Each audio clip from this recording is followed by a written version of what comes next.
Grab some popcorn and a favorite chair. The love of movies is why we're here. Press play and don't delay. Let Phil be our guide to a cinematic day. Phil at the movies, from the silver screen to his podcast stream. Phil's covering every movie dream. Phil at the movies.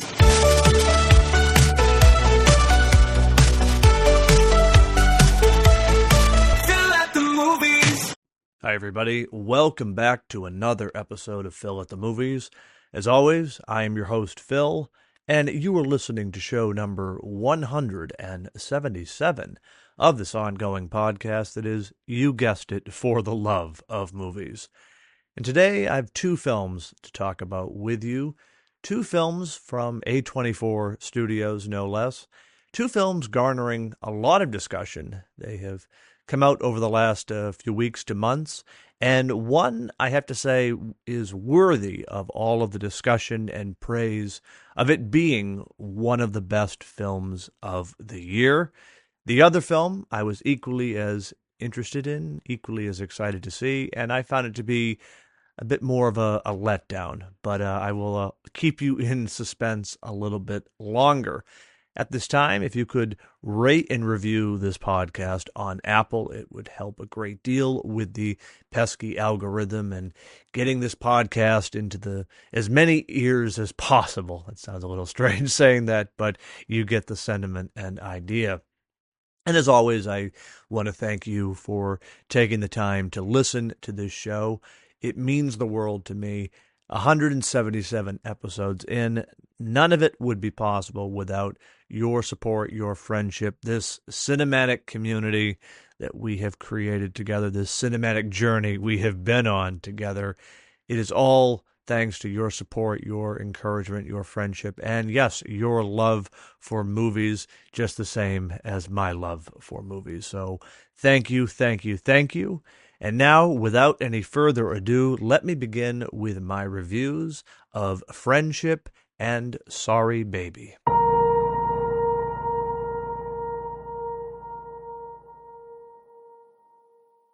All right, let us begin with the letdown, or the disappointment, I should say. The film Friendship, I had high hopes for going into it. The movie stars Tim Robinson and Paul Rudd. The premise of the film intrigued me. This is sort of a bromance gone wrong.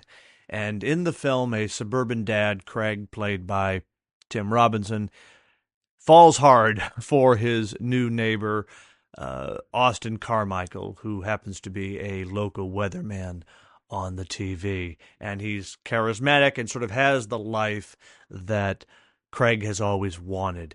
And they develop a bit of a bromance and a fast friendship, and it ultimately goes to hell in a handbasket, no less, and it kind of falls apart and threatens to destroy both of their lives, all because, to put it bluntly, Craig doesn't understand social cues. He doesn't know when to speak or when not to speak, and it creates a lot of challenges for this budding friendship.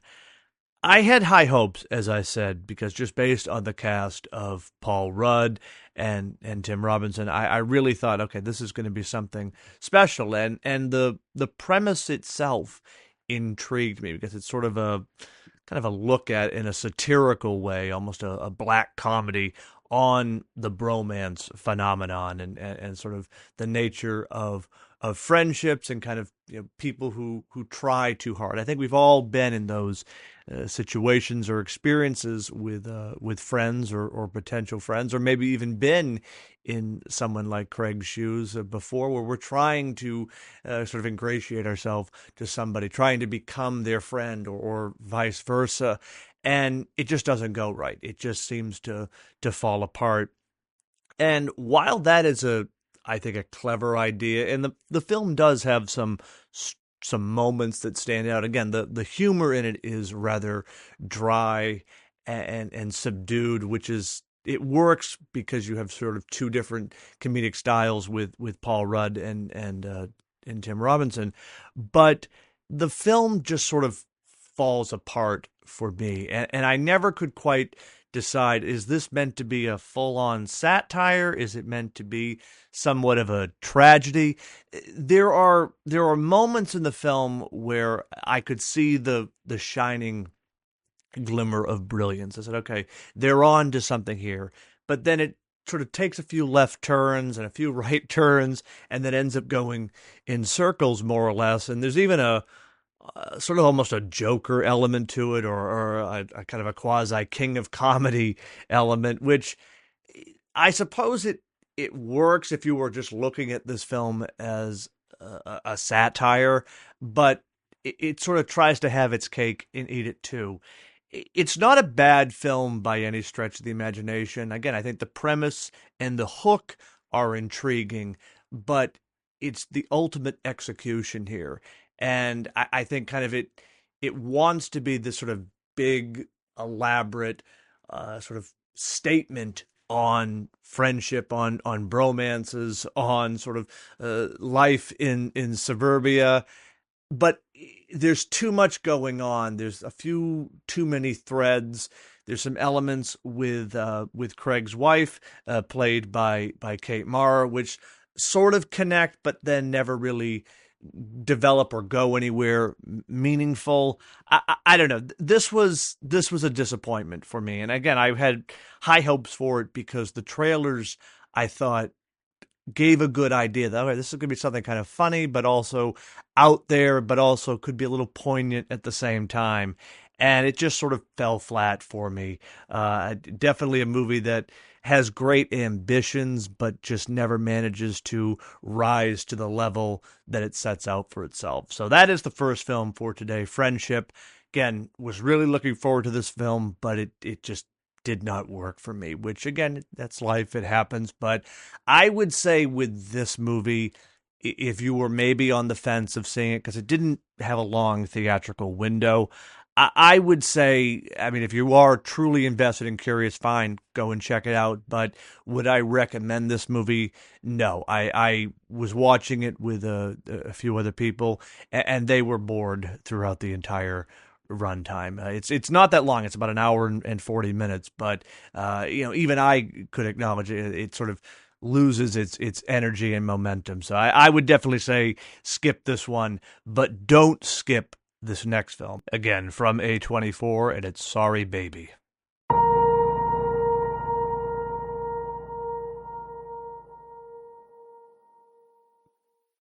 Now, this next film, Sorry Baby, I have heard endless praise and recognition for this film ever since its premiere. And I was sorry that I never had a chance to see it in theaters, but it had a very short theatrical release, at least near me. And so it just never worked out with the timing and a day. So I've been sort of eagerly waiting to watch this film at home and finally had the opportunity.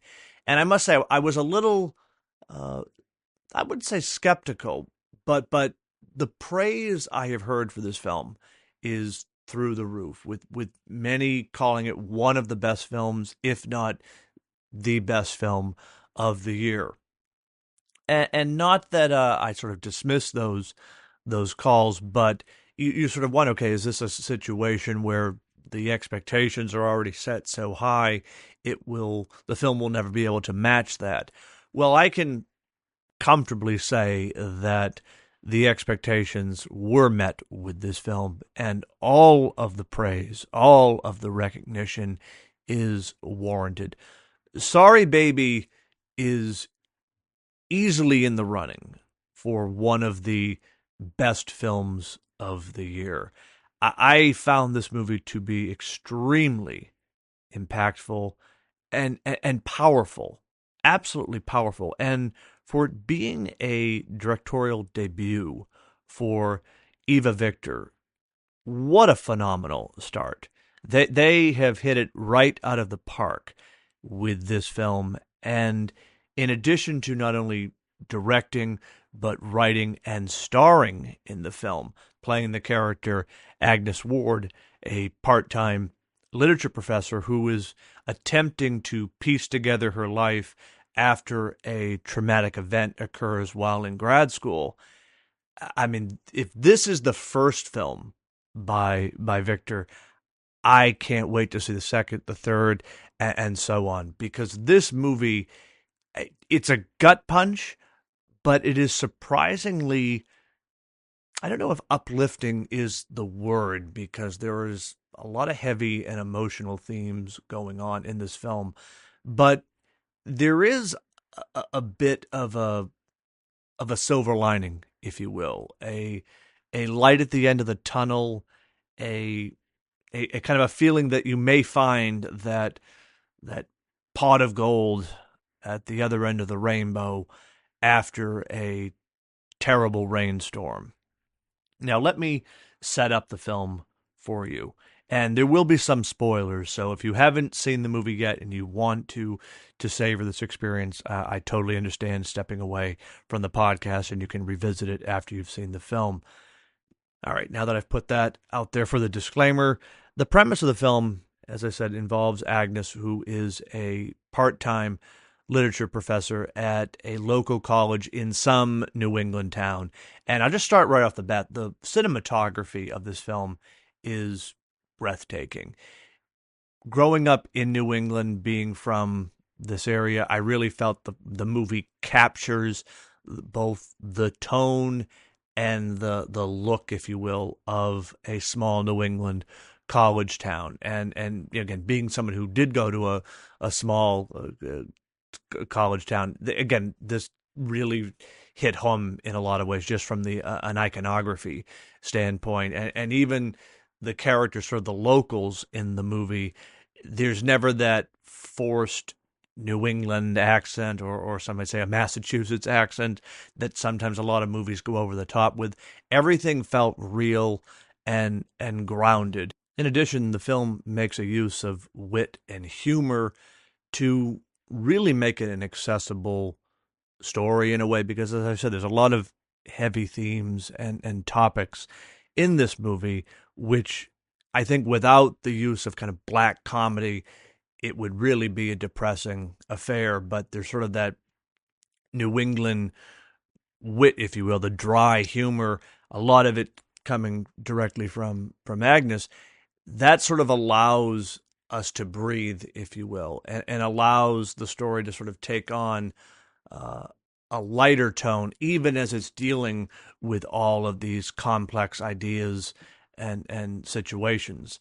Now, setting up the movie, that was a long way of getting to this point, but something terrible has happened to Agnes in the past, but life goes on for everyone else around her, and she finds herself more or less stuck in neutral. She is a part-time professor at the same college that she went to for her graduate degree. She's still living in the same house that she lived in back while she was in grad school.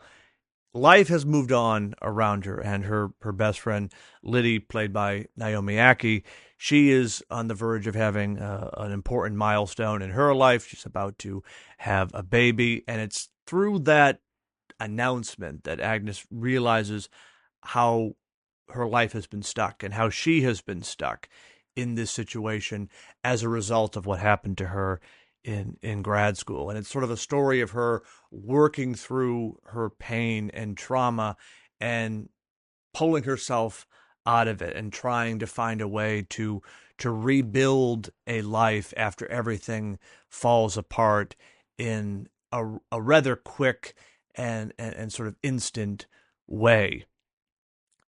While she was in grad school, she was assaulted by her advisor and professor, which casts her into a state of turmoil. And even though she is able to, quote, move on, she never quite heals from that event. And the film works backwards in a way, starting in the present day and then telling us in a elongated flashback what occurred 3.5, 4 years earlier. And it's sort of working in that non-linear structure that we see Agnes in grad school, what happened as a result of her being assaulted, and then sort of the life events that occurred for her immediately after. She ultimately does complete her doctorate. She is able to become a part-time professor at the same college and ultimately progresses to becoming a full-time professor at the college. And the movie weaves in, as I said, a lot of comedy to make the difficult topics palpable and tolerable, if you will, which is again not an easy task to make. But the script is so attentive and smart that in a lot of ways the movie trusts its audience, which again speaks volumes about the script in and of itself. That there's not a lot of hand holding, which have found that some movies that will deal with rather sensitive and difficult topics will sort of have to guide the audience. This script is well aware that the audience can sort of handle this material and situation, and then finds a way to sort of, in a lot of ways, give us a breather through the comedic moments. And not only are there moments of comedy. Again, this is not a laugh out loud type of film, but it's just sort of dry wit and kind of in a lot of ways self-deprecation and charm. And that's all a testament to Eva Victor, who is not only, of course, directed the film, but they are phenomenal in the way they're able to portray both sort of the grieving process and also the healing process. And there's a few moments in the film where you sort of think that Agnes is going to spiral down into a dark abyss, but she never quite goes there. She's really just someone kind of moving through life day by day, but is stuck in a perpetually neutral situation. And there's a moment right near the end of the film where she has a panic attack, and she is comforted by a local shopkeeper named Pete, who is played perfectly by the great John Carroll Lynch, who doesn't have a large role in the film, but it's such a standout moment that it really does drive home the ideas that this film is trying to get at about healing and coming to terms with a traumatic event that has defined this person's life at a very early stage. And this moment, it's a wonderfully human moment, and it really does capture the aims of the film, which is not only sort of dealing with trauma and processing it and rising above it, but also restoring faith in humanity and the capacity for rebuilding a life. And it's also just a sweet and funny scene altogether. Victor and Lynch's chemistry opposite each other is really wonderful, and it just plays into this film's surprising charm, which I was not expecting. But this is one of those moments where it sort of rises above the sorrow and the sadness to sort of have a moment that is both insightful and light at the same time. And if that wasn't good enough, the movie ends with her friend Liddy having a baby and coming out to visit her again. And at the end, she is watching the baby while Liddy and her wife go off to see a lighthouse. And it's in this moment where it's just Agnes talking with this newborn baby and having a very frank, open conversation. Again, it's one-sided because she's talking to a baby, but she laments the state of the world and how unfair it is that this poor baby is going to have to be brought into a shitty situation in a shitty world. But there is that sense of hope that maybe things can get better, that a better world is in fact possible. And Agnes is right there saying, whenever something happens to you, if you ever need someone to talk to, I will be there. And again, she's having this conversation with the baby, but it's so open and raw and honest and genuine that you just can't feel surprisingly positive as a result of this, because there is this recurring theme and line that comes back throughout the film, and she says it right here. Sometimes bad things, or sometimes bad stuff, just happens. And that's a wonderfully frank observation. Sometimes bad stuff just happens. It is part of life. We're all going to be dealing with it in some way, shape, or form. We're all going to have bad stuff happen, unfortunately, but it is part of life. And out of every bad, there is some good. And it's in that just one-sided conversation where Agnes is really just pouring her heart out and sort of looking at this newborn baby as almost a way of thinking that, yes, things can get better. There is hope for a better tomorrow, that even amidst all the gloom and the darkness, we can heal, we can recover, we can rebuild, and yes, things can ultimately get better. And if there's no better indication of that than a newborn baby with the world right in front of them, the world right at their fingertips.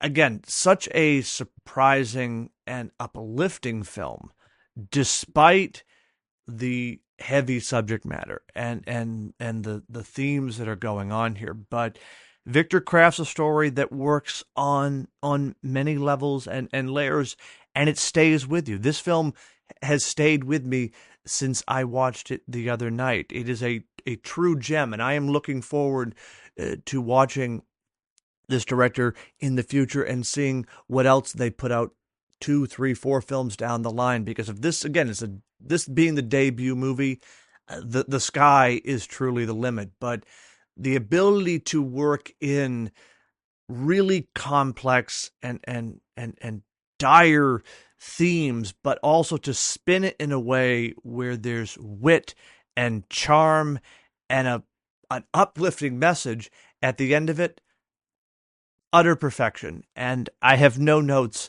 on this film other than just the effusive praise that I have already given it, and can confirm and affirm that the praise that the film has been receiving up until this point, and I'm expecting will receive as more and more people discover it, it is all true. So the film Sorry Baby, it really is in contention for being one of the best films of the year. And again, the title itself, I was wondering where it would ultimately come to fruition, and it's really right there in that conversation that Agnes is having with the little baby.